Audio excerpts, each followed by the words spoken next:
I am Neha. आज हम पढ़ने वाले हैं द टाइगर किंग, जो विस्टास का चैप्टर है, जिसकी समरी आज मैं आपको देने वाली हूँ। लास्ट तक वीडियो जरूर देखिएगा ताकि आपको ये पूरा चैप्टर समझ में आ जाए और आपको पढ़ना ना पड़े।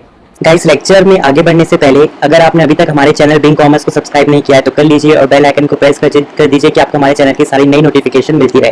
और गाइस, आप हमें इंस्टाग्राम में भी फॉलो कर सकते हो जहाँ पे हमारे पास 17,000 प्लस फॉलोअर्स है, और आप हमें फेसबुक में भी फॉलो कर सकते हो जहाँ पे हमारे पास 78,000 प्लस फॉलोअर्स है। और गाइस, आप हमारी वेबसाइट में जरूर विजिट कीजिए, यहाँ पे आपको नोट्स, क्वेश्चन आंसर, कोर्सेज, बहुत सारी चीज मिल जाएगी और यहाँ पे आप अपना कोर्स भी खुद का क्रिएट कर सकते हो और अर्निंग कर सकते हो। और गाइस, हमारी कंपनी हमेशा प्रॉफिट का 25% एजुकेशनल वेलफेयर सोसाइटी को देती है, जहाँ पे हम जो भी बच्चे फीस नहीं दे सकते, स्कूल की कॉपी बुक्स नहीं खरीद सकते, हम उनको वो सारी चीज फ्री में देते हैं। तो गाइस, इसलिए हमें सपोर्ट कीजिए और ज्यादा से ज्यादा लोगों को बिंग कॉमर्स शेयर कीजिए। तो चलिए अब हम आगे बढ़ते हैं लेक्चर की ओर। सो स्टूडेंट्स, ये जो स्टोरी है ये एक फिक्शन स्टोरी है, ये काल्पनिक कथा है, ये रियल स्टोरी नहीं है।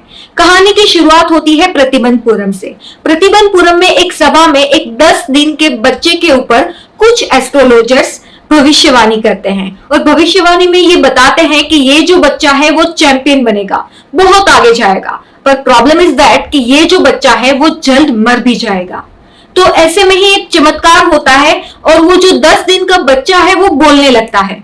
वो बोलता है जो आया है उसे जाना ही है, हर कोई की मृत्यु जो है वो निश्चित होती है, पर क्या आप ये बता सकते हैं कि मेरी मृत्यु किस कारण से होगी? तो एस्ट्रोलॉजर्स बताते हैं कि आपका जन्म जो है वो वृषभ राशि में हुआ है और वृषभ और टाइगर दोनों दुश्मन होते हैं, तो आपकी जो मौत है वो टाइगर के कारण होगी।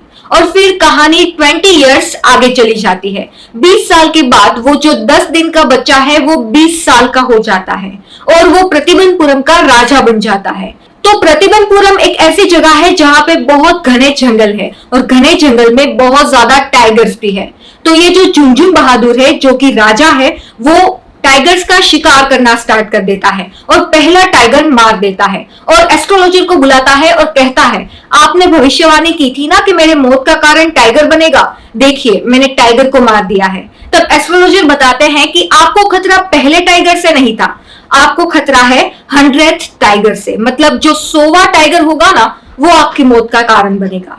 तो झुंझुन बहादुर बोलता है कि अगर मैं 100 टाइगर मार दूं तो क्या होगा? तो एस्ट्रोलॉजर बताते हैं कि अगर आप 100 टाइगर मार देते हैं तो आपको कभी भी टाइगर से प्रॉब्लम नहीं होगी, टाइगर से आपकी मृत्यु नहीं होगी। मैं अपनी सारी एस्ट्रोलॉजी की किताबें फाड़ दूंगा और कभी भी एस्ट्रोलॉजी नहीं करूंगा। ये जानने के बाद राजा बहुत ज्यादा खुश हो जाता है और अपने टाइगर मारने का सिलसिला जारी रखता है। धीरे धीरे वो एक के बाद एक टाइगर्स मारने लगता है और नतीजा ये होता है कि टाइगर की संख्या कम होने लगती है। तो राजा बहुत ज्यादा टेंशन में आ जाता है और वो सोचता है कि अगर इसी तरह चलता रहा तो एक दिन मेरे 100 का जो टारगेट है वो पूरा नहीं हो पाएगा। तो फिर वो फरमान जारी करता है कि मेरे अलावा प्रतिबंधपुरम में कोई भी टाइगर नहीं मार सकता। अगर वो टाइगर मारता है कोई भी इंसान तो उसकी सारी संपत्ति जब्त कर ली जाएगी। अब राजा के डर से कोई भी अब टाइगर नहीं मार पाता था और सिर्फ राजा टाइगर मारता था। तो धीरे धीरे वो इतने टाइगर्स मारने लगता है कि उसका नाम पड़ जाता है द टाइगर किंग। तो टाइगर किंग के ऊपर एक बार एक मुसीबत आ जाती है। एक ब्रिटिश राज्य की सेक्रेटरी उसके पास आती है और बोलते हैं कि हमारे जो ब्रिटिश ऑफिसर है वो टाइगर हंटिंग करना चाहते हैं और प्रतिबंधपुरम में आना चाहते हैं। वो बहुत ज्यादा परेशान हो जाता है क्योंकि एक तरफ उसका 100 टाइगर किल करने का टारगेट है, दूसरी तरफ उसके राज्य की सेफ्टी है। सेफ्टी की बात इसलिए है क्योंकि ब्रिटिश ऑफिसर बहुत ज्यादा पावरफुल होते हैं और हो सकता है कि उसे अगर परमिशन ना दी जाए तो प्रतिबंधपुरम में वो बुरी इफेक्ट भी करे। तो वो सोचने लगता है कि ऐसा क्या किया जाए कि मेरा टारगेट भी पूरा हो जाए और ये प्रॉब्लम भी ना हो। तो फिर टाइगर किंग को एक आइडिया आता है और वो करता ये है कि सुनार को बुलाता है और सुनार से 50 बेशकीमती हीरे की अंगूठियां बनाता है सोने की, और ये अंगूठियां वो 3 लाख रुपए की उस टाइम पे बनवाता है। और ये जो सारी की सारी अंगूठियां हैं वो ब्रिटिश ऑफिसर की वाइफ को गिफ्ट कर देता है। तो ब्रिटिश ऑफिसर भी खुश, उसकी वाइफ भी खुश और उसका किंगडम बच जाता है। और फिर वो टाइगर मारने का सिलसिला जारी रखता है और धीरे धीरे वो 70 टाइगर्स मार देता है। तो 70 टाइगर्स मारने के बाद प्रतिबंधपुरम में टाइगर खत्म हो जाते हैं और वो टेंशन में आ जाता है फिर से और कहता है कि अब मैं क्या करूं, क्योंकि मुझे तो 100 टाइगर्स मारने थे और 100 टाइगर का जो टारगेट है वो अभी तक पूरा नहीं हुआ है, अभी भी 30 टाइगर मारने बाकी है। तो वो क्या करेगा? तो फिर वो दीवान को बुलाता है और कहता है मुझे शादी करनी है और शादी ऐसी जगह पे करनी है जहां पे टाइगर ज्यादा हो और वो किंगडम होना चाहिए। फिर दीवान जो है वो सारा इंतजाम कर लेता है और फिर जो टाइगर किंग है वो शादी कर लेता है और शादी के बाद जब भी वो ससुराल जाता 5-6 टाइगर मारकर आ जाता। इसी तरीके से फिर से उसका टाइगर मारने का सिलसिला जारी रहता है और धीरे धीरे टाइगर किंग 99 टाइगर मार देता है। पर प्रॉब्लम यहाँ पे होती है कि सिर्फ एक टाइगर मारना बाकी है, पर वहां पे भी टाइगर खत्म हो जाते हैं। मतलब अपने राज्य के तो सारे टाइगर मार दिए, अपने ससुराल के भी सारे टाइगर वो मार देता है, फिर भी अभी भी उसके टारगेट में एक टाइगर मारना बाकी है। वो दीवान को बुलाता है और कहता है कि मुझे कहीं से भी एक टाइगर ढूंढ के दो। दीवान बहुत ज्यादा टेंशन में आ जाता है क्योंकि उसे लगता है कि अगर राजा को एक टाइगर नहीं मिला तो वो बहुत ज्यादा गुस्सा हो जाएंगे और कैसे भी करके उसे वो एक टाइगर मिलना ही चाहिए।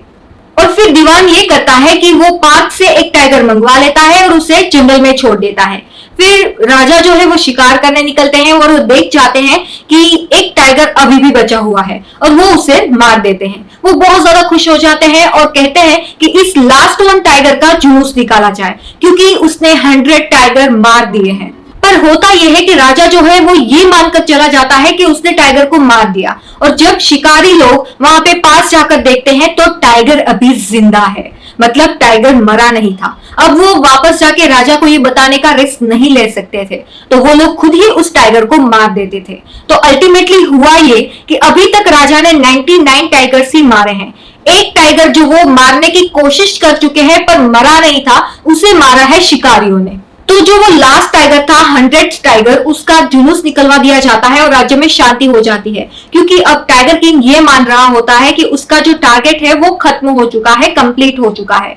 और फिर एक दिन टाइगर किंग के बच्चे का जन्मदिन था, उसके 3rd बर्थडे पर वो उसे एक लकड़ी का टाइगर गिफ्ट करता है और ये लकड़ी के टाइगर को वो अपने बच्चे को खेलने के लिए देता है और उसका बच्चा जो है वो जिद करता है कि पापा आप भी मेरे साथ खेलो।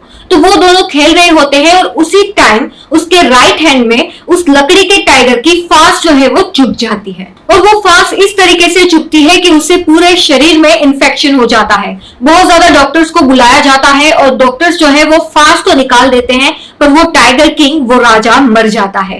तो अल्टीमेटली 100 टाइगर, मतलब वो रियल टाइगर नहीं था, वो लकड़ी का टाइगर था, पर उसकी मौत का कारण बना एक टाइगर ही। सो यहीं पे ये स्टोरी खत्म हो जाती है और अल्टीमेटली टाइगर किंग जो है वो मर जाता है और उसके मरने का कारण भी एक टाइगर ही होता है, ना कि वो रियल टाइगर होता है पर वो एक लकड़ी का टाइगर होता है। मतलब उसका जो डेस्टिनी था वो लिखा हुआ था, उसका जो मौत का कारण था वो लिखा हुआ था और वो सच भी हुआ।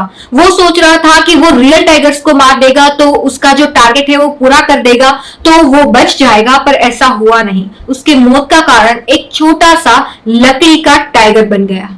तो कैसी लगी आज की समरी? पसंद आई हो तो कमेंट बॉक्स में कमेंट करके अपने सुझाव जरूर लिखिएगा और वीडियो को लाइक करना बिल्कुल मत भूलिएगा। और अगर आपको इसके क्वेश्चन आंसर चाहिए तो उसकी लिंक नीचे डिस्क्रिप्शन में और ऊपर आई बटन में दे दी है। उसे कैसे डाउनलोड करना है उसका ट्यूटोरियल भी डिस्क्रिप्शन में और आई बटन में दे दिया गया है, जो आप चेक कर सकते हैं। हम मिलेंगे नेक्स्ट वीडियो में, तब तक के लिए बाय बाय।